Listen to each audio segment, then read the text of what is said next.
سلااو ڕێز تەماشەوان هێژە دووبارە ئەم جارێک دنێ لەسەر ئەو پێواژەیە نو بە ئیتیفاقا نو یان دەناوبەرە سێ وڵاتێن ڕۆژهەڵاتە ناوێن و پرساوانی کورجی هەیە یعنی عراق و تورکیا و ئیرانڕا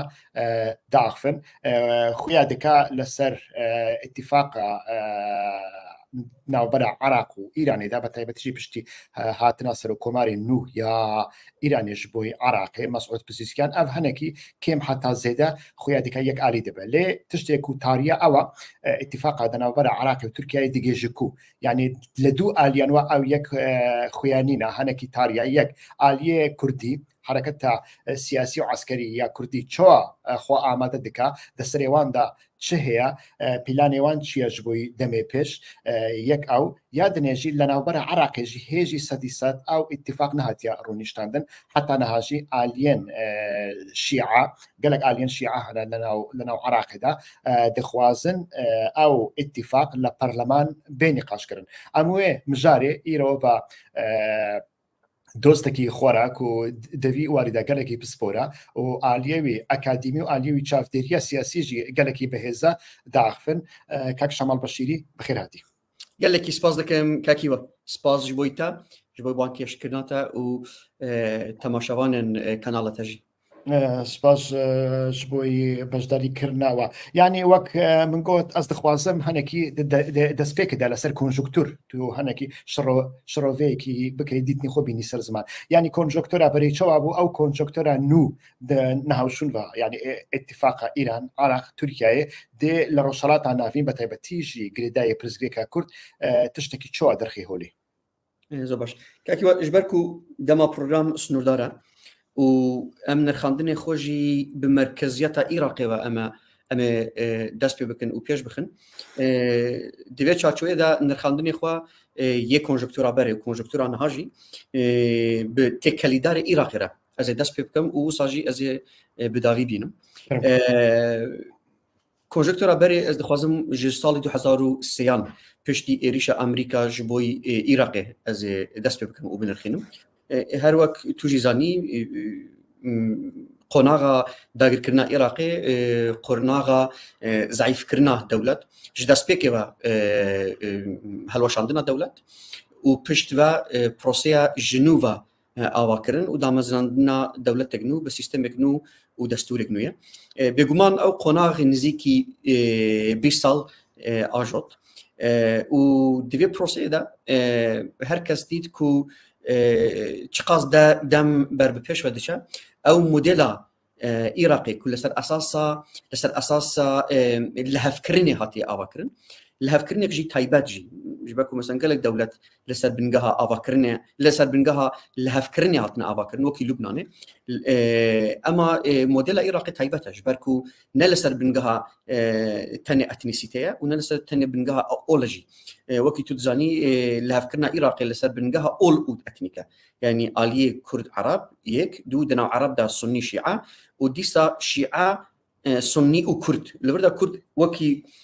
aliyekî olî dernake wekû etnisîte derdikeve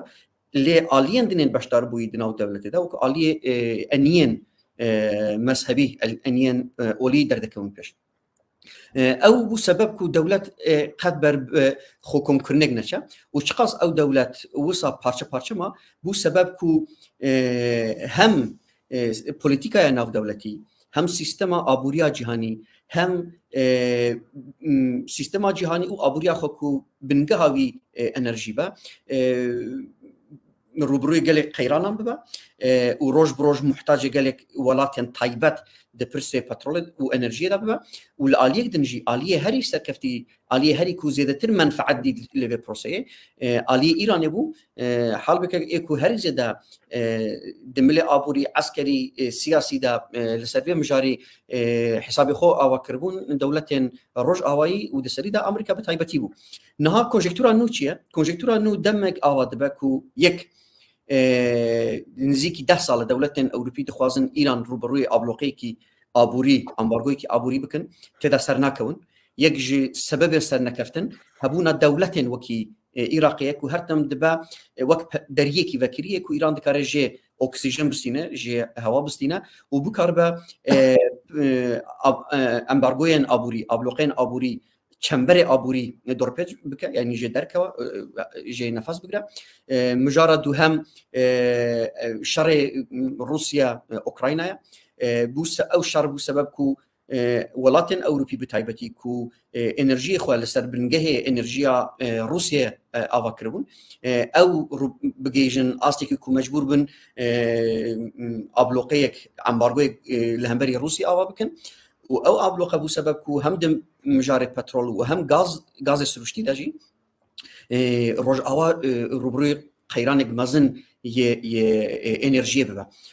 جبروي كي نها جارك دن عراق بويا هرم جرينج كو بكاربا او فالاتيا انرجي كو تشبويا او فالاتي تجيبك دبي قناغ دا هركز دزانه دولتك وصا بارشا كري كو دون ناوندوي هي دو ناوندي برياردين هي دو ناوندي عسكري هي دو ناوندي استخباراتي هي دو ناوندي ريفبريه سياسي هي دو ناوندي كاروبار دروه هي دهر علي كي دا وكي نجلس بنجيكي فدرال لسد بنجيكي دو دولات لناو يك جغرافيا دا بهفرات دندستين التعامل لكن بويا سبب كو او دولات نكربا نا خط كومبكا ونكار ببا برسفج بندوارين انرجي كل اصلي جلوبال واوروبا دا هي وده همان دمدا نكار با للسياسه ابلوقيه يعني تشمبري ابوري كل همبري ايران هي اللي بدر دا نكار با رول بينا تامبروفاجي ببا سببكو حمي سياسه ناو دولتيه رجاوا تام فالا دربك اورتي جبوي كي قناغي بيشفروي مدى بويا سببكو عراق جارك دن ببجرينج وحمي شافكاني حمي هول داين اوكو او عراق بكربخو كومي سرهف دوبكا ليه شقاص دا اصله هندرين داجي ازي بنرخينم شقاص عراق وصا بربلاف بو بسببكو او قاص دا اصله هندرين داجي هم دملي غاندلي هم دملي امنيت او اولكاري بالتايبتي قشسندن وبهزبوينا حركه اسلاميست راديكال جهادي اخوان مسلمين ودسري حميه دا بهزبوينا داعش وبرسندنا ويد جغرافيا العراق دا كوبو سبب د اصلا زرفدا بقيجا اصلا كو د العراق نو كو غرق العراق ديمقراطيه با العراق لا فكرني بوا كوم كوجيك لهمبري هم غلطين العراقي هات يعني كوم كوجيك كل همبر قال ايزدي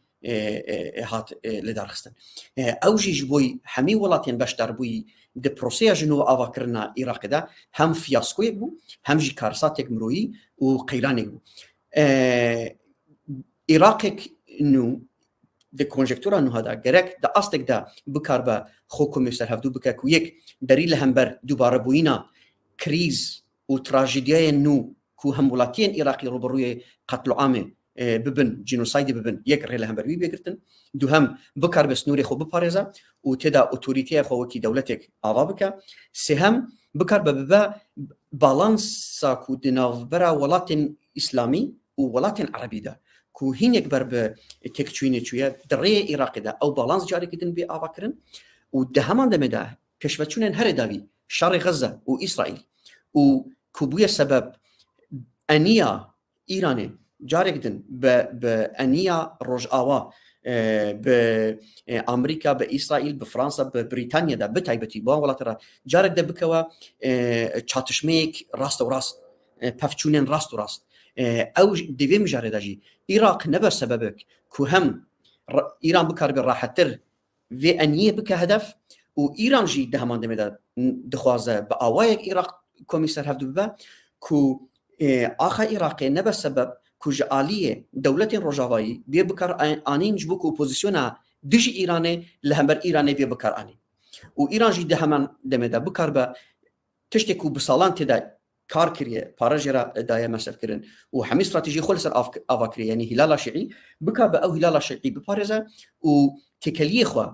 اي عردي اي عثماني دري عراق دا بولاتن وكي سوري لبنان ودافيدا فلسطيني بباريزا كونجكتورا انها اوكو هردو الي اجن بيجن ديفي مجارده دو الي هنا الي ايران الي روجاويا هردو الي فشجيري جارك دن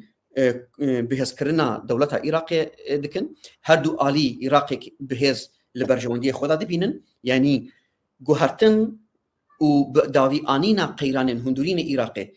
خاله هفبشه هر دو انیایه لی دوی پروسه ده هر آلی جی خودی استراتژی جدا ده هندک مجاران ده هفبش ده هندک مجاران ده جی ناکوک و انتاگونیست یعنی لدیجی هفدویه بكورتاسي ازوس هذا خازم رولا تركيا دوي دريدا تشيا يعني او نقشيا كو نقشانت كونجكتورا نو لوردا دولة بيغومان حساسية دولة خويا يعني يكش اركان دولتي او سنوري خو سنوري جغرافيا دولتي بباريزي نوسا لوردا يعني هم دناواوي نقشي كو نقشاندي رولا تركيا تشيا لهمبري عراق لهمبري إيراني و لهمبري أو بيفاجين كو لجهان دا هنا يعني مسألة أنرجي دبا مسألة شرق غزة أوكرانيا دبا و تركيا باندوركي شوا لوي كونجكتوري قالوا ديكا كاكيوا لوي مجاري داكو دولة تركيا دولة جرينجا عندها ناتويا و خدي لآلية لوجستيكية عسكري وهذه عسكري دولتك مازن خودي باندورا اسبارم دوی مجارده ناکوکیک ما تونی یعنی هم هر دو سوی مجاری هفرانا لی سیاست دولت ترکی جبرکو دگلگ آلیاندا لسر بنگاه اتنیسیته نکتن سیاست اوی هندرین بلکه سیاست اوی دروجی تدا اتنیسیته يعني سياسة لسر بنجها ترك بوينة جالك إجرينجا وحميل لينجوية عسكري أمنيتي أبوري لسر في لينج دمشق تركيا شقاص لجارين ينوي سياسة الدروي دولة در دور خوشي هبا هر زدا لجور من لديرو كده لولات كو أتنيكا ترك زوريننا يعني وك هجمار هر زدنا دوان دولة هذا دكارة پیشوچون چه بکه خودی باندور به پیشکفتین مزن آوا بکه وکی دمجار ارمنستان و آذربایجان دامدید و نهاد بولات ترکزمان را او سیاست دمشاندن لیلا ولات کو اتنیکا ترک زورینانین کمیننا وک هجمار کمن او ده سبب کو هرتم بقیرانان دا روبرو بمينا ولانيك بقره انيا دولة تركيا لعراق دا وكي مديد نكار بود الرئي تركمان دا شافكانية كي مازن شبكة جبروي كي هري زيادة تركيا شو انيا اخوان مسلمين بولات وكي قطر وحتى نهاجي هول دا دريا انيا السني دا لعراق دا هم باندور خو افا بكا وهم عراق بكا غورابانك بك صحيك جبر صحيك جبوي روبروبوينا ايران وهذه خو الهمبري ايران بجربينا وببقى الترناتيف لهمبر ايران ولكن رجاوي دقلق مجاراندا او تشت وكي تشتك بوزيتيف ديتن يعني تشاوا تشقاص بكاربن بنجها ايران وباندورا ايران العراق ضعيف ببا او فالاتي برولا تركيا بيت تجيكرن او وكو تشتكي اريني وبوزيتيف ديتن لبرجا دركت اورتيكو دوله تركيا تشقاز هذا مداخليك امني وحشكه او قازنكاره مداخليك نرم بك تامبر واجي ايران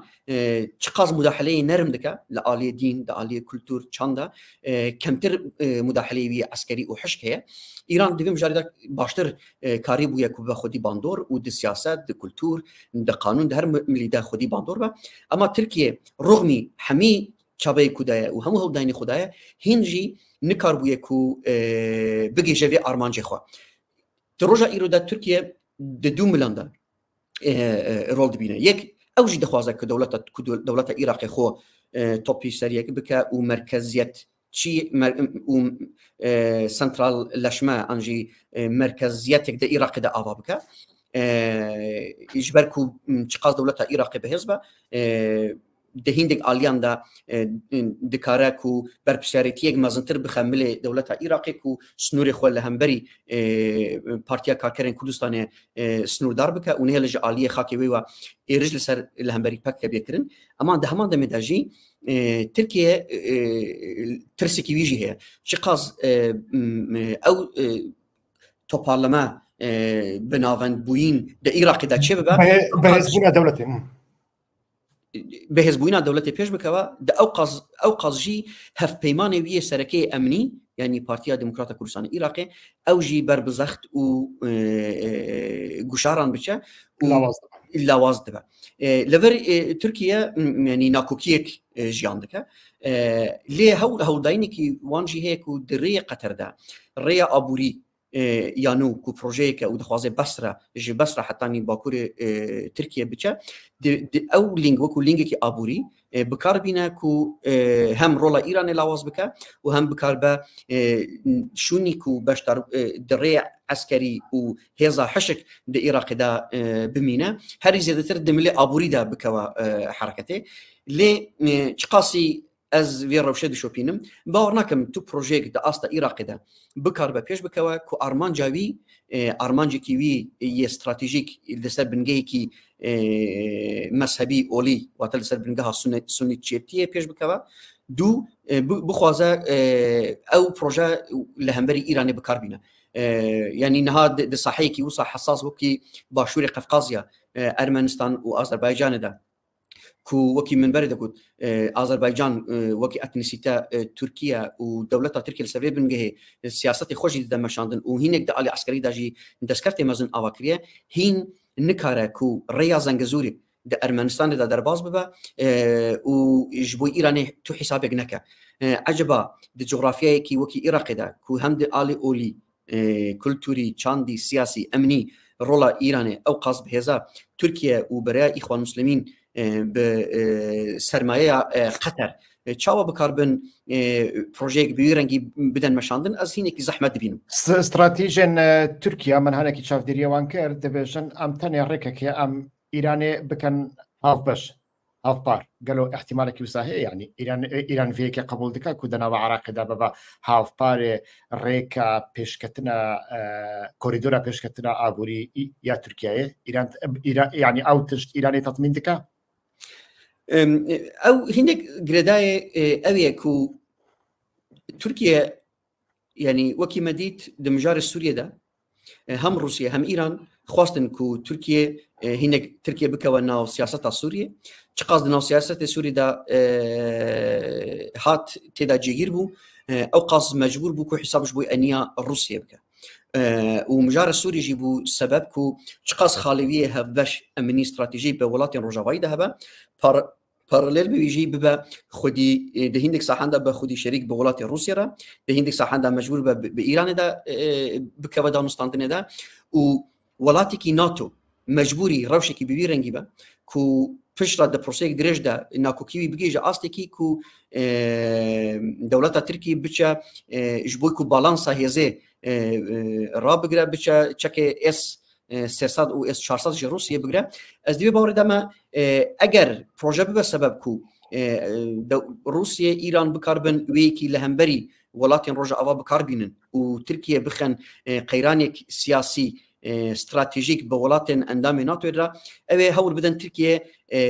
د عراق دا باشتار بكن لي باشتار بوينا ويجي د انجام دا سنودار بكن نهلن تركيا ببا ماستر مايند دا في بروجي ببا اليه هري سركه و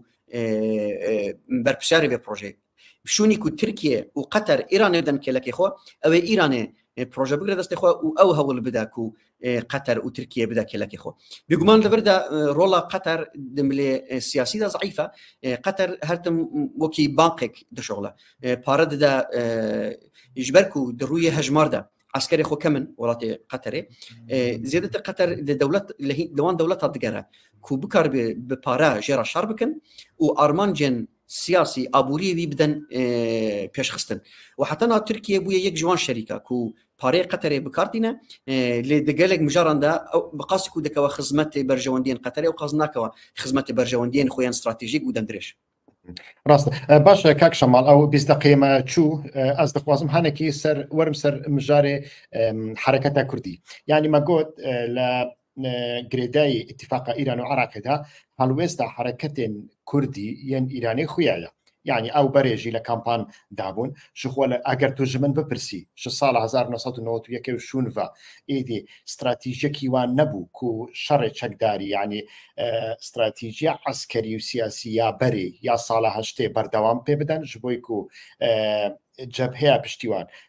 عراق صدام حسین بو پشتیکو او عراق لاواز بو انجی پشتراکت ایدی هیویکیوان نما نهاجی هیویوان هێری لاوازبی و هەڵوێستا خۆ یەک ئالی کردنە و گەلک تشتان گەلک شەرتان قبول بکەن لێ وەک من دەستپێکێدا گوت حرەکەتە کوردستانە تورکیایە هێژی زەلالنینەکە هەڵوێستێکی چەوە نیشان بدا دە شەرت و مەرجێکی وسادا گەلۆ چارەنویسە پەکەکێ چ دەبە کو هم هێزەوی عسکەری هەیە هم هێزەوی سیاسی هەیە هەمژێ چەترەکە لەسەر ڕێخستنێن دن لە بەشێن دنێ کوردستانێدا گەلۆ فرسەتێکی مناوەڕەیەکی سیاسی مایە مینە ساڵێن 2013 گەلۆ لەوێ دەوێ پێواژێدا عەجەبە یعنی ئەم نزانم دە سەرێ پەکەکێدا چ هەیە یعنی من بەریا دوسێ ڕۆژان هەنێک ئاگاهی وەرگرتن و لەسەروا ئاگاهیانە دیسە ئیسرار دکەم بەلگە دەستێ مندا هەنە کو هەفدیتنەک دەناوبەرە ئۆجەلان و قەندیل و ئۆجەلان و هێزن سووریای دیموکراتیکدا هەبووە و نەها لە خۆسەریە دیموکراتیک بریاردایە و هەڵبژاردنێن هەرێمی وەرنکردن لێ ئەو هەڵبژاردن بریارێکی وسادانە و هەڵبژاردن پێکردن لێ ئەو هەڵبژاردنە ئەو هەڵبژاردنە بەرێ ئیدا بۆی دەکردن ینی هەڵبژاردنێکی سەرتان سەری نابێ هەڵبژاردنێکی کانتۆنی دەبێت لە هەنێک کانتۆنان دەبێت لە هەمی کانتۆنانژی نابێ لە سەرێ ئاگاهیەک و من دەرخست بێگومان ڕیاکسیۆنن توش و عجایبژی نیشاندان لێ ئەس دیسا ئیسرار دەکەم ئاگاهی دەستێ مندانە بەڵگە دەستێ مندا هەنە و هەفدێتنەکی وسا چێ بووە و من چەند جارانژی ئاڤیەک تاکید کردە دەبێژن بەلێ یعنی لە کەناڵێن جوداتر دەبێژن بەلێ هەفدێتنەکی وسا چێ بووە لێ لەسەر ئەوێوی لەسەر ناوەڕۆکە وێ هەفدیتنێ ئاگاهیەکی زەلال سەدیسەد من نەگرت هەنێک دەبێژن ئەو هەفدیتن هاتیە بلۆکردن یعنی لە هەف نەکردنە ji بۆی و لە ئیمران یە هەنێک تەکلیفن جودا هاتنە بە تایبەتیژی لەسەر هەبوونا حرەکەتێ چەکداری لە کوردستانە عراقێدا تو بەخۆ دەزانی دەستپێکا و بەڕێز ئۆجەلان لە ئەنجامی کۆمپلۆیەکی ناودەوڵەتی داهات دەستگیرکردن هات ڕەڤاندن بڕیار دا ئانجی پێشنیار کرد و حرەکەت گریلیان خۆ لە کوردستانە تورکیای ڤەکشینی هاتن عراقی و دە پێڤاژۆیە ئاشتیدا جارێکدن ئەو تش چێبوو نەها فرسەتێکی وساژی نەمایە یعنی خۆ حرەکەت تەنێ لە عراقیە گەلۆ تو لەسەر vê پێڤاژێدا چ دەبێژە یعنی چارەنویسە حرەکەتا کوردی لە کوردستانە تورکیایە گەلۆ دێ چ ببە کاکیوە ئەو پرۆگرامێتە من دیت و باڵا منژی کشان بخۆت تو زانیاریەک تو ئینفۆرماسیۆنێک منێ بەوی ڕەنگی تونەیە لێ تشتێک و تو دە پرۆگرامی خۆدا بەحث کرد باڵا من کشان چما باڵا من کشانش بەرک و دەبێت پرۆگرامێدا تو هیندێک فاکتۆران دەردەخی پێش وانژی بە هەڤراگرێ دەدەی ئەنجامدا تێدا لۆژیکێک دەردەکەوە مانتقێک دەردەکەوە و ئەگەر بەلگەژی دەستدانە بە مرۆڤ دەکارە شانسێک بدەوێت vê ئینفۆرماسیۆنێ دەکارە شانسێک بدە vê ئیدعایە و شوونی و دۆگماتیک حشک هەر تشتی ڕات بکە تەنێ مرۆڤ vê شانسێ بدە و تەمام ئەگەر ئەو بەلگەیەکە ئەگە ئەو ئینفۆرماسیۆنەکە کامل سەبێ ئینفۆرماسیۆنی نیقاش بکەن کە چقاس بنگەهیوی دیکارە هەبە چقاس بنگەهیوی نکارە هەبە یعنی ئەو نزیکایەکی زانستیە تو ڕۆنی بنرخینی ئالیێن ویە بەهێز دەستنیشان بکەی ئالیێن ویە لاواز دەرخی ئۆرتێ و لەسەوی نیقاش بکە ینی بێگومان زانستە سیاسی زانستێن سۆسیۆلۆژیژی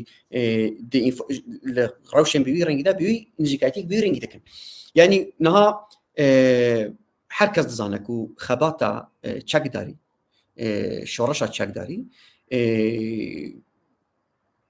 حتانی ساڵێن نۆتی تەنێ حتا ساڵێن نۆتی لەگەلێک پارزەمینن جیهانێدا هەبوو ji notîşûnde hema roşelata navîn de hat ew xebat snûrdarma di hîndek sahên Latîn Emerîka hebû ema formasyon û formatê wî gelek cudatir bû jî ê roşelata navîn di encam da Kolombiya tenê cihek bû mabû ku têda xebatek çekdarî hebû dîsa jî li vê derê wekû min got formasyonê wî gelek cudatir bû li vê derê jî bi awayekî li hevkirinek سیاسی هات چێکردن و ئەو پرۆسەژ لێ دەرێ بداوی بوو نهال ڕۆژهاتە ناوەڕاستدا پەکێکەوەکی ئەنیەک چەپگر سۆسیالیست دە ئۆرتێ دوێ ساحێدا مایە ئێدن کو دوێ ساحێدانە انيا ان جهادينا سني جهادينا انجي انيا سني وحزب الله دربي بي حركتي وي تشكدار بي رنگي تونه اگر ام پکک جبر باک گراوند وی ایدئولوژیک جوان آلیندن جدا بکن ام دکان بجن پکک تک هزکی چپگر سوسیالیست انجی دموکراتیک سوسیالیست کو دیگه صحیح دمایا و به پراکتیکا وی 10 سال بهوری دا ام دکارم بنرخینن یعنی بلانچوین هپگه هنا ام وان بلانچوین سالانه بدن کلکی هفدو و او بلانچو ام بخناو سیستمی کی کامپیوتر کابیجن او چاوا گارانتیک چاوا دیدا اورته دردکوا هجماره ایریشن کو به اینسیاتیوا هپگه هات نکرن و ایریشن کو به اینسیاتیوا دولت ترکیه هات نکرن ایریشن کو وکی رد فعل جعالیه هپگه هات نکرن و هجماره ونداهين هبقة هجماري ونداهين دولت و لكيجان صحيح او بفتشون شدبن لها و نهاس سنتروم مركزها وان بفتشونا كودري ام دبينن كو سال بصار هجماري چالاكيين كو بإنسياتيف هبقة هبون كم دبا و ايريشن كو جعالي دولة تركيا شدبن بإنسياتيف دولة تركيا تشجور او دي بيجي شي او بارامتر جماعه بيجي كو هذه شرع تشكداري شرع عسكري بفشون عسكري جي انيشياتيفا بكك دركتيه و ايكو ايرو انيشياتيفا في شرع داس غرتيه نا بكك بالكو دولته دروش كي بيرانغي دا تونيكاري بيجي شورشك تشكداري انجي خباتك تشكداري تدي مشاندن تو تنه دكاري بيجي خباتك كي خو باراستنه بر خدانك تدي مشاندن اي بيغو من دروش كي بيرانغي دا تونكاري بخباتي كي تشكداري بيرنجي روجافك سياسي اوابكي انجي خباتا تشكداري عسكري نكار بكوا خدمتا سياسته تام بروفاجي تشدبا او خباتا عسكري هم سياسه تنغافدكا وهم دبا سبب كو سياسه ببا قربانيه خباتي عسكري او برزقيك اكسركيه وابد بينجي كو روج بروج صحيح الشر وف بفتشون لغو بلانشين كو هبا يعني اعلان دكا الشافكانيه دوله تركيا نابجم لغور بلانشوين سالانه هبقى من حمي وانا خوانديه من خستيه ناو برنامج كمبيوتري من وصل درخستيه كو هجمار چاويا چقاس هجمار چالاكيان هبقى كو بينساتيف هبقى چدبن كم دبا او قاس جي صحيح بفچونن عسكري جي باكور كردستان انجي كردستان تركيا هدي برب باش ودچ دي هرما كردستان العراقي حتى اوايكي كو ايدي هرما كردستان تركيا باكور كردستان ايدي نصاحي بفچونن عسكريه خباتك عسكري خبات نتن عسكري برخدانك عسكري جي لي صحيح انا مشانتن وروج بروج او بفچون بصحيا زاب ماتينا تشارشيلا زاغروس و هرما ام بغشتي بجن كردستان العراقي دا سنوردار دبا بعدين كردستان العراقي بعدين اري او بخد با يعني تابلو جديد نشان داين كو او خبات روج بروج باش ودچه بيگومان دروش كي بيرنگي دا كو و بجرا بلانچو اكدنجي من بالا خدا كو بلاف بويا و خريطيك جي بلاف بويا فراني جي سال 2018 دا اوبراسيون كو هاتنا تشكرن نشان دا كو ده هر قناغك دا تبع دكون داس دولة تركيا و هبقى تبان برد دا و هرزي دا جالي و دول دكون داستا داستن هزن باراستنا قال او جي بخو غورنتيك دن نشان دا كو ايدي باراستنا تباو كي بري زحمته وك بري نهصنا روج بروج زحمت دبا و بري تيوريك غريلاجي هبو دغوت غرتنا تبا زحمته اما باراستناوي قرتنا تبا زيادة زحمتها حصانة أما باراستناوي قالك زحمتها إيروام دبينن ودما دشوبينن 5 سال 6 سال درباز دبي كو براني تبا هم دين قرتن وهم جي ناودست الدولة دا دمينا فيدمي بالانسا تكنولوجي بآوايك هاتي جوهرتن كو دي صحيح عراقي داجي دماكو شر وبافشون كذا صحيح كو قالك تونل تدا هنا ورخصن خوتي دا بهزكريا هزي خوي هري بروفيشنال تدا دايا جيغرتن وجاب خانه تشتي خوي همي جرينج اللي بدري دانيا وكي بري باراستنا تابانز حصانينا ودما تباجي دكون جارك دن قرتنا وان تبا هلا امكان سزا قالك زحمته انجا بيرنجي دا عجبا يعني چارەسەر چییە و بتایبەتی ئەم بێژن ئەگەر پێشنیارێک بویرەنگی ڕوبڕوویە بەڕێز ئۆجەلان بێکردن و ئەوژی وێ تابلۆیە دمەیزینە ئینسانێکە وێ حرکەتە ناز دەکە سیاسەتە ڕۆژهەڵاتی ناوین داوکی بخۆ دەبێژێ ئەستێدا ئوزمانم ئەو سیاسەت دەبینە و کۆنژێکتۆری جیهانیژی دەبینە بێگومان ئەگەر هێزێک هەبە و نکار بە هەرێمێن خۆیان وەکی عسکەری ئازادکردی بپارێزە روش بروش قايبان بدا لهمبر تكنولوژيا نكار بخو بپارزه هزي خويا عسكري نكار بخونو بكي دواري سياسي پروردي وريختني دا بيغمان يعني دروش كبير انك دكو تند خو باراستني دا بي امكان خو نوفكرن چاوچ بلا جانا غريلات يغرتن بري جانا غريلا اجل ساعدان بو ان هذا بنعدن دا يعني اوجي بخو بسيكولوجيك تايب دينا اوجي بخو بيستي خو انفراستراكتور جدا هي وبيغمان هاتن چوين پرسپکتیف شاندن تعلیمات شاندن زانیاری بلگستاندن و نجی هم بخورا زحمت دکه کنترل کردن خباتک بیرنگی و بردوام کردن تکوشینک بیرنگی گلک زحمته بگومان گرک چارەسەری جیرا بدین و او چارەسەری چیه يعني از نابجم کو تشتی کو تيغوتن كو امرالي فارس كريستر ارغوتي راستا نراستا او نيشمه او ارغوت بخود كار بريار بدا شجا جوان راستا تشنا راستا اما ام دكارن بنرخينن بيج يعني تابلو كبيرنجي هي و غرك ريو ريبازن چارسري بيش بخينن و بيغمان لبردا يك برزغريكيه دولتك هروش افانتاج وي زياده تروز زياده تردبن بالانسا تكنولوجي هر روج دست ويدا زياده تردبه يعني بي عاليه دا تشكناندن او بخورتلو به استدبا او پکک صحیح خو درخستیه او پکک کریه پرزگریک دروی سنور برای پکک پرزگریک هندوری ترکیه یک چالاکی عسکری لدرسی میده هات کرن سبال پارلمان ترکیه ده بو بروجاف دو عسكر هات باكشتن دكاربو دراغاندنا تركيا ده ببا مجارك سانسونيل و حزار روجاف السياسي دنا هندوري تركيا ده تشبكه ايرو تدح عسكر جيبوكو جي نكار نل راغاندنا تركيا ده جهوي خويانينا يعني نايا شوباندن باندور خول سر سياسه دنا تركيا ده چناكه هلا يعني مالبات وان عسكر جي دي وكي برن كارن لسربان مجارا روجاك سياسي دبي ولاتي دا تشبكن او تشدي بيجي نشان دما نشان دك خباتي عسكري جيشتي داوي خو او حق راستيك كومروف يرو قبول بك انجي سبق قبول بك يعني مجارنا ديتنا حقيقه مجال قبول يعني كانجي امويكي قبول بكن او وحتى انا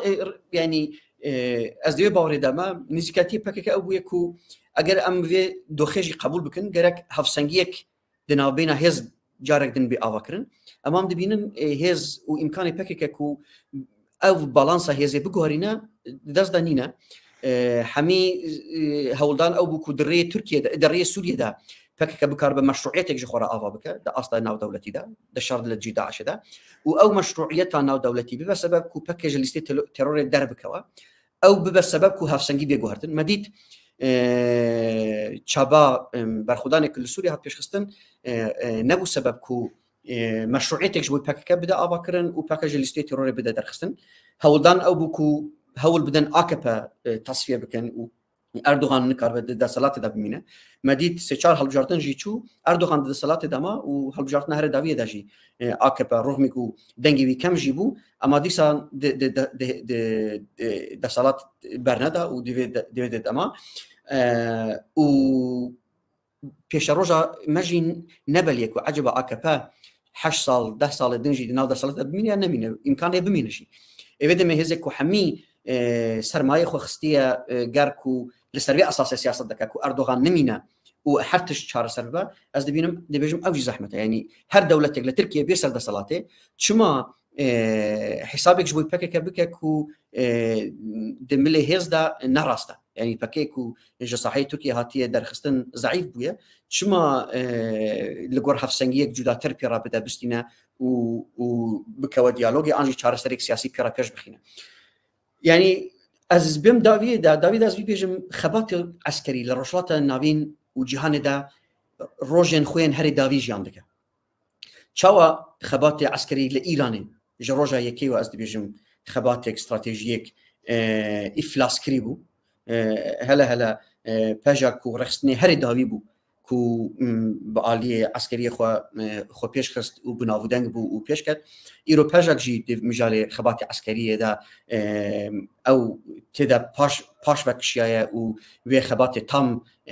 دايا سكناندن أجا بفرميجي نبا ببراكتيك أم دبينن كو أوجي خبات واني عسكري جي إفلاس كريه دمجال تركيا دا جي أو راستيك هي وحتى دافيد جي بك نكاره صحيح عراق دا بمينا و جويه اتموسفيريك وهي سودمان ببا چارسري چيك عجبا چاوا بك بكاربا انتجريس خبات ليغال سيفيل دي هندوري تركيا دا ليله برمجار او الريفبريا بك حتى كيجان استيج خباتك بيرنجرا اماده كادرو خباتكار مليس ولات باريزن خوا حتى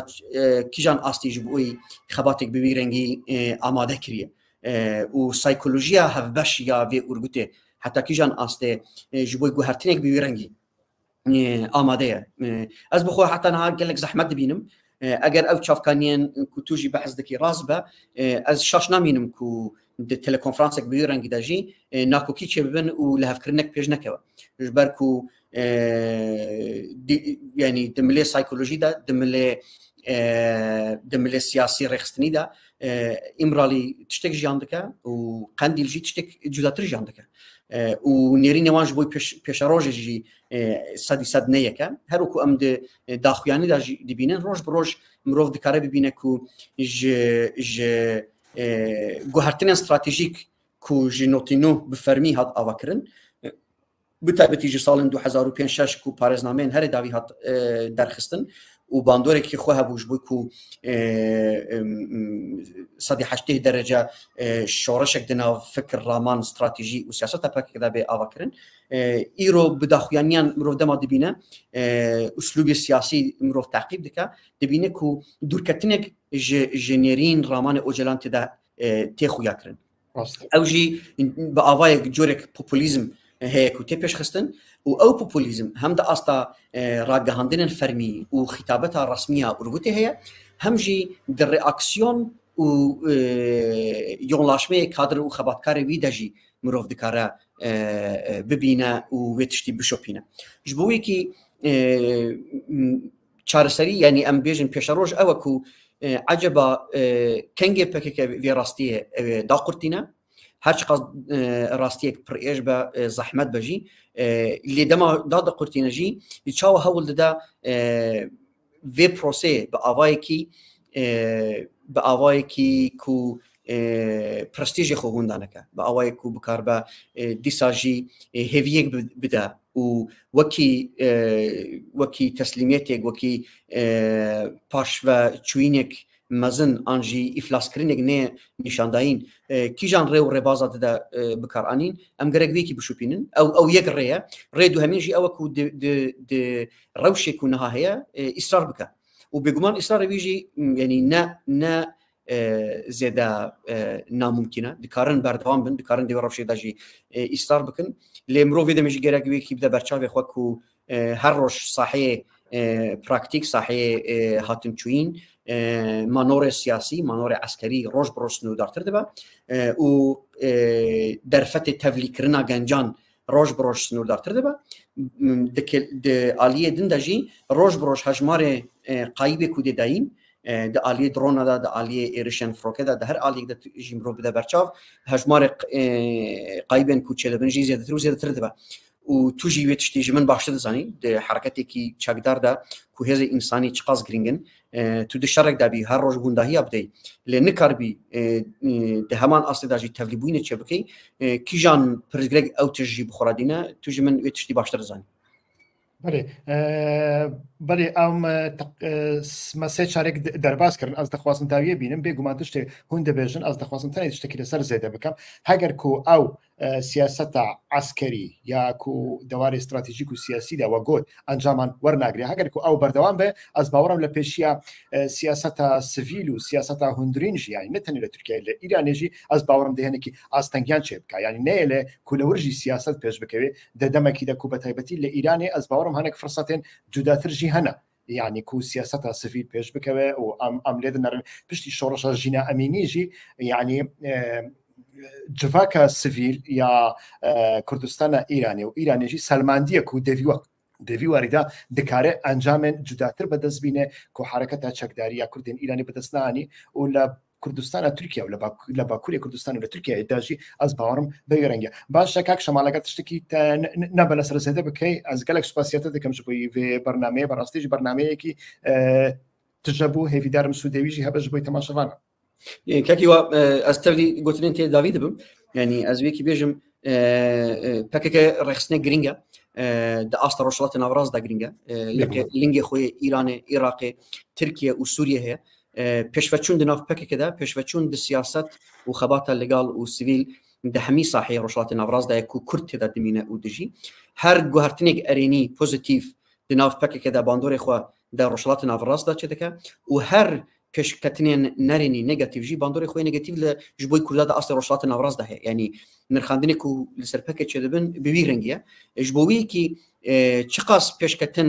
بە ئالیکی ئەرێنیدا پێشبە بچە ئەس دەبێت باوەڕێ دەما باندۆرێکی خۆی ئەرێنیژی بگشتی ئەوێ چێ بکە ئەوژی یەکژ ئارمانجی وێ پرۆگرامێمە و نرخاندنێمە ئەس سپاسیەتا دەکەم و سپاس و ئەو پرۆگرامژی تەچێکرد و ئەستێدا بەشدار گەر سپاس بۆی بەشداربووناوەش بۆی وەختێەوە بەڵێ تەماشاوانانی هێژا ئەم تێن دەبیا بەرنمەیە فێژارێ لە کەرەمە خۆش بیر نەکەن وەک هەر جاران هەگەر و دەرفەتێوە نەبە پرسیاران بکەن هون دکارن لە بەشە چەتدا لە یوتیوب پرسیاری خۆ بە کورتێکی زرال و خۆش بن ویسن نیشانە پرسیارێ کلێکیوی دابنن لە کەرەمە خۆش بیر نەکەن ڤیدیۆنما وەک بەرێ پارفە بکەن و دۆست و هەواڵی خۆرا بشینن بەردەوام بن سلااو و ڕێز دەم باش